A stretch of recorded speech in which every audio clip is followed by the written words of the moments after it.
torches, as well as the somewhat brighter light of the moon. Sham knelt where she was, watching the dark mansion intently for movement that might indicate someone was inside. The 3-storied edifice was newer than the hedge around it. The Eastern noble she was robbing had purchased an old manor and had it torn down and rebuilt in the Sibelian style as soon as the fighting had died down. Open-air windows on the 2nd and 3rd floor might have been useful in the hot, dry climate of Sibel, but Land's End, despite its southern location, was wet and chilly in the winter months as the ocean currents brought cold waters from the other side of the world to the cliffs of Southwood. She approved heartily of the new style of architecture. After all, she didn't intend to live in it. The open windows, even shuttered, made her job much easier than the closed, small-windowed native styles. As she studied the building, she warmed her hands against her body. The night air was cool, and warm hands gripped better than cold ones. According to her informant, the owners of this particular house were currently enjoying a sun night at the hot pools a day's ride from Land's End. Some entrepreneurial Sibelian had taken over the abandoned buildings there, turning them into a pilgrimage temple to Altus, the god of the Sibelians. The Sibelians didn't believe in the restless spirits who were responsible for the abandonment of the old settlement. They called the native people backward and superstitious.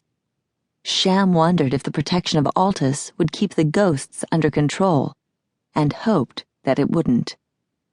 However, she wasn't going to wait for the wraiths of the medicine pools to attack the Sibelians. In her own small way, she continued the war that had officially been lost 12 years ago to the god-driven Sibelians and their eastern allies who crossed the Great Swamp to conquer the world. Using almost non-existent handholds, she pulled herself up the walls, setting her calloused fingers and the hard, narrow soles of her knee-high boots in the slight ledges where mortar separated stone.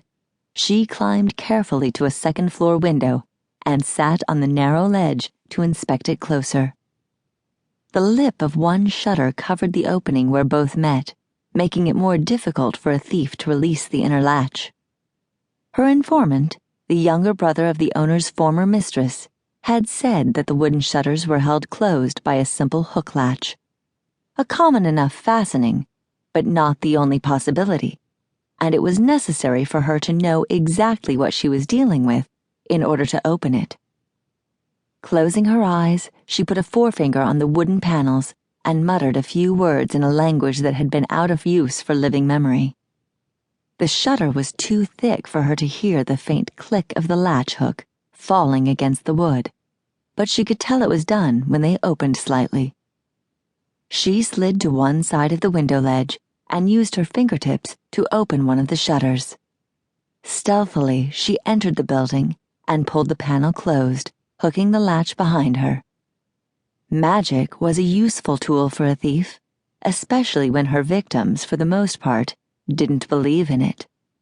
She stood in a small sitting room that smelled of linseed oil and wax. With the shutters closed, the room was awash in shadows. Without moving for fear of knocking something over, she drew magic from a place that was not quite a part of this world.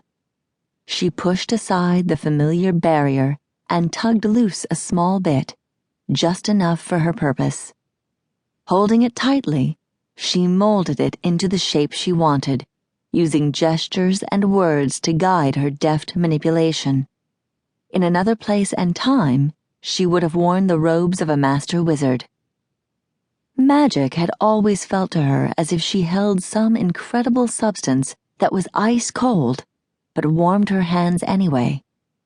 With a pushing gesture, she flung it away, watching its white-hot glow with a mage's talent. If there was someone here, she'd know shortly. When nothing happened after a count of 20, she was satisfied she was the only person in the building. The mage light that she called was dim, but it lit her way satisfactorily through the sparingly furnished halls. She wandered through the building until she found the room the boy had described as the Lord's study. Drawing a gold piece from